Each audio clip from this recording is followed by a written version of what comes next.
Sábado, 3 da tarde. Sejam todos muito bem-vindos ao nosso momento de estudo bíblico aqui no canal Café e Teologia. Sejam todos muito bem-vindos. Meu convite hoje é para meditar com vocês estudando o Salmo 51. Coloquei um título bem provocante, o Salmo do Pecado de Davi. Então, prepara sua Bíblia aí, abre o Salmo 51, que daqui a pouco vamos fazer o estudo desse salmo. Se você gosta de estudar a Bíblia, eu te convido a todo sábado, 3 da tarde, aqui no canal Café e Teologia, vamos estudar a Bíblia. Se você quer aprofundar nos seus estudos, é hora de você se matricular na Escola Excelsius de Teologia, uma escola online que eu ofereço aqui no canal Café e Teologia, e você tem a possibilidade de fazer toda a grade curricular de um curso de seminário, de um curso teológico, pagando muito barato, com apoio meu, de mentoria, com apostila, com material didático, aulas ao vivo, um curso bem completo para você. Mas fica aí, depois do estudo bíblico, eu te explico melhor como funciona a Escola Excelsius. Lembrando que hoje o nosso estudo é gravado, então não tem as participações ao vivo de sempre, mas vocês sabem que eu me esforço para que o máximo possível eu esteja ao vivo com vocês para ter as participações. Então, vamos lá para o Salmo 51. Aliás, um salmo muito bonito, que independente da reflexão teológica que nós faremos aqui, é uma leitura bonita que nos constrange a meditar na nossa condição em relação a Deus. Mas o Salmo 51 foi um salmo escrito por Davi, é o chamado salmo penitencial. Tem muitos salmos assim, em que ele foi escrito quando, naquele caso de Davi e Batseba, quando ele planeja a morte de Urias, seu amigo, né? Segundo Samuel capítulo 12. Anota aí, segundo Samuel capítulo 12, versos 1 a 13. Quando Davi recebe a acusação, ele reconhece o seu pecado e então, possivelmente naqueles dias, ele já escreve esse salmo falando da sua condição de vergonha e humilhação. Você vai ler o Salmo 51, você vai observar aqui um coração que está envergonhado, humilhado e quebrantado pela culpa que ele sente. Davi tem fé em Deus e ele confiava na misericórdia, mas ainda assim ele se mostra penitente quanto ao pecado. E aí está o ponto alto da reflexão que nós vamos fazer aqui. Então ele começa pedindo misericórdia a Deus. Tá aí, tem misericórdia de mim, ó Deus, por teu amor, por tua grande compaixão. Apaga as minhas transgressões. Ele pede a Deus que perdoe ele. Pede para ser lavado da culpa, para ser purificado do pecado. E eu observo aqui em que ele coloca tanto o perdão quanto o livramento do pecado nas mãos de Deus. E observa outra coisa. Aqui Davi não se declara inocente, ele reconhece a sua culpa e ele não compartilha a culpa dele com outras pessoas. E é uma atitude muito comum. Quando alguém peca, ele até reconhece que peca, mas coloca a culpa também no amigo, também na situação, também no meio em que vive, também nas falhas, enfim. Ele ou coloca a culpa em alguém ou divide a culpa com outra pessoa. E nós vamos perceber aqui que o salmista não divide a culpa dele com ninguém, a culpa é toda minha. Aí eu entendo o versículo 3. Pois eu reconheço as minhas transgressões. Eu reconheço a minha culpa. E você vai observar, lendo aqui do versículo 3 até o 6, que esse momento é de reconhecimento do pecado. Aqui, Davi começa a pedir a Deus que seja purificado dos pecados, mas ele confessa os pecados. Ele diz que conhece, né? Eu conheço as minhas transgressões. E ele começa agora a confessar esse pecado de Deus, a declarar o seu pecado diante de Deus. Talvez uma prática que nós também precisamos fazer. E ao mesmo tempo, ele reconhece a tendência do homem para o pecado, mas ele não se desculpa nisso. E aqui é um grande ponto. Versículo 5: sei que sou pecador desde que nasci, desde que me concebeu a minha mãe. Aliás, tem um erro teológico aqui, eu já vi muita gente falar isso. Na tradução clássica diz assim: eu sou pecador desde que concebeu minha mãe. Aí muita gente fala: Davi era filho de prostituta, era filho de outra mulher, que ele nasceu em pecado. Gente, todos nós nascemos em pecado. Adão e Eva foram os únicos que nasceram sem pecado. Após o pecado lá no Éden, nós somos essa geração corrompida pelo pecado. Nós nascemos pecadores, tá? É o pecado original. E aqui Davi está dizendo, ele reconhece que é pecador desde que nasceu. Aqui ele está dizendo da condição humana que é tendenciosa ao pecado. No entanto, ele não usa isso como muleta, ele não se desculpa a partir disso. Mas ele confessa o pecado e tem o desejo íntimo de ser perdoado desse pecado. Aí eu entendo a leitura. No versículo 6, olha como é que termina. E no coração me ensinas a sabedoria. Se Deus quer que nós vivamos uma vida sem pecado, então Davi pede que Deus o ensine a viver sem pecado. Eu preciso ser sábio, então Deus vai me dar essa sabedoria. E agora, após confessado o pecado, Davi começa um processo de pedido de purificação. Já no versículo 7, purifica-me, ficarei puro, lava-me, e mais branco do que a neve serei. Na tradução clássica, mais alvo que a neve serei. Quer ouvir um novo júbilo de alegria? Ele quer exultar em Deus. Olha só, mas percebe? Ele se declara pecador, confessa o pecado, se humilha e então pede para ser purificado. Davi agora quer sentir que ele tem um coração regenerado, quer sentir que tem um espírito livre. Aí eu vou entender o versículo 10, quando ele fala: cria em mim, ó Deus, um coração puro e renova dentro de mim um espírito estável. Algumas traduções falam um espírito puro, um espírito inabalável. O que ele está dizendo aqui? Pequei, confesso, e não quero mais sentir a culpa pelo pecado, não quero mais sentir vergonha pelo pecado. O que eu preciso? Então, de um coração puro.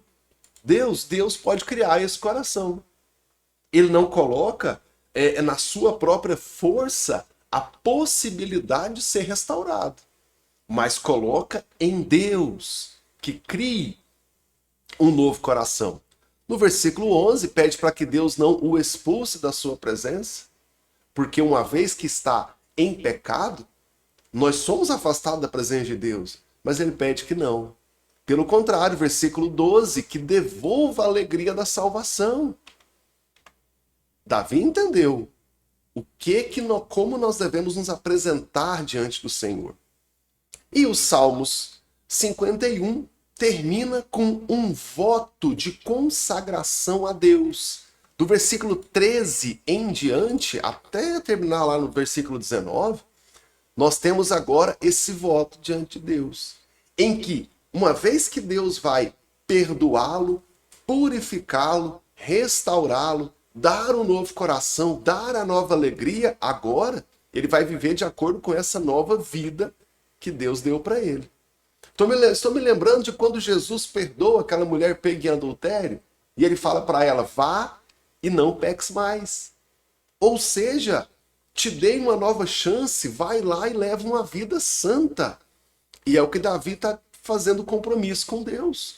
Uma vez que Deus vai restaurá-lo, ele agora vai ensinar o caminho aos transgressores. Ele vai ensinar para outros que estão pecando o caminho da retidão. Ao versículo 14, o final: e a minha língua clamará a tua justiça. Pede a Deus que o qualifique, dê palavras aos meus lábios, e a minha boca anunciará o seu louvor. Olha só. Apesar de não ser um livro doutrinário, Olha o versículo 16.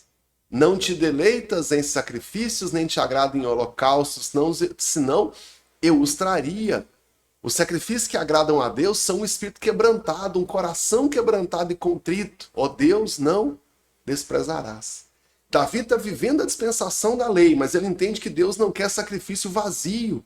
Que o que realmente toca o coração de Deus é um coração quebrado, que reconhece o pecado diante de Deus e confessa. E pede a Deus que traga essa restauração. E é exatamente o que Davi faz. Ele pecou, mas ele confessa, quer ter uma vida reta, entende que Deus não aceita sacrifício. Tem tanta gente tentando fazer sacrifício, de se machucar, fazendo jejuns prolongados até ficar doente, pensando que Deus vai usar essa dor no estômago, essa doença que vai entrar. É claro que o jejum é válido, nós jejuamos, mas o jejum não é um tipo de sacrifício. E quanto mais eu me machuco aqui, mais Deus ouve minha oração. Não é por aí. Tá? Então cuidado com a ênfase. E aqui ele vai dizer, se você tem um coração quebrantado, Deus não vai desprezar você.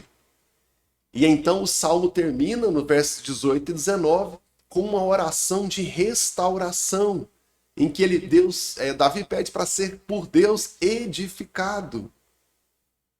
E ele vai pedir outra coisa, que o pecado dele não recaia sobre o povo, que não atrapalhe a fortificação da cidade. Olha o verso 18. Por tua vontade, faze Sião prosperar, ergue o muro de Jerusalém.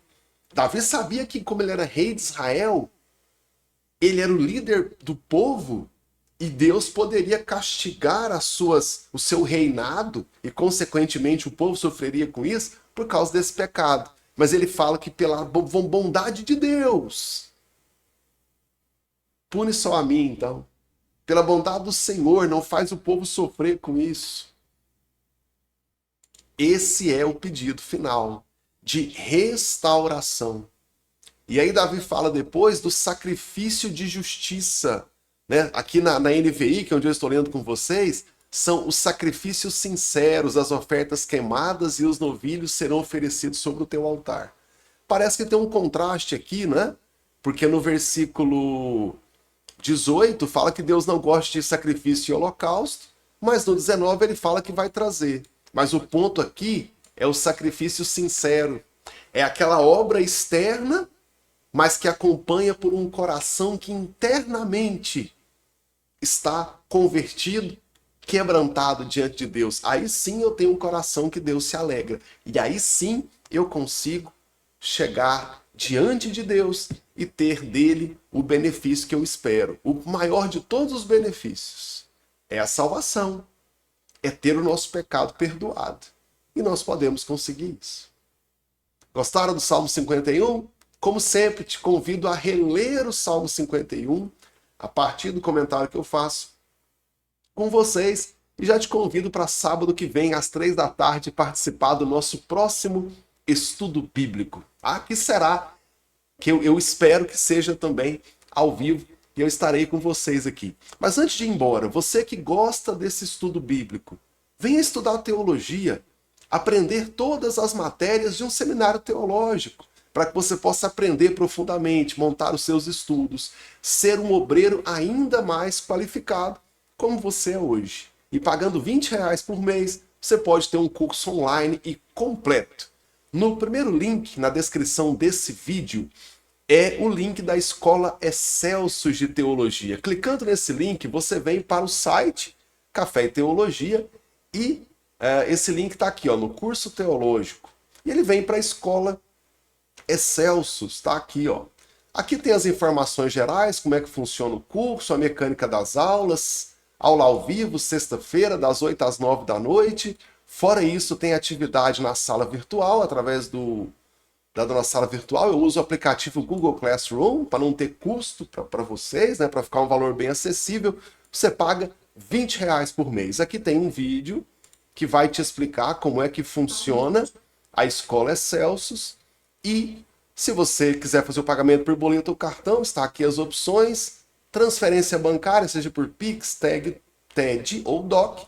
Estão aqui as informações, preenche o formulário e me envia. Eu entro em contato com você e você passa a fazer parte da Escola Excelsius de Teologia. Pode entrar a qualquer momento. Nesse vídeo aí eu explico os detalhes, tá bom? E se você gosta desse estudo de sábado à tarde, entre para a nossa comunidade no WhatsApp. É o segundo link na descrição desse vídeo. Basta clicar, aceitar fazer parte do grupo. É um grupo de avisos, tá? Eu deixo o grupo trancado e eu envio os avisos para vocês, dicas de leitura bíblica e o nosso livro de oração, que eu sempre esqueço. A comunidade de WhatsApp está em campanha de oração. Nós oramos uns pelos outros. Lá na descrição do grupo tem o link do nosso livro de oração. Quero que você registre seu pedido de oração. Me comprometo a orar por você e te convido a orar também pelos demais pedidos. Tá bom? Então, 3 convites.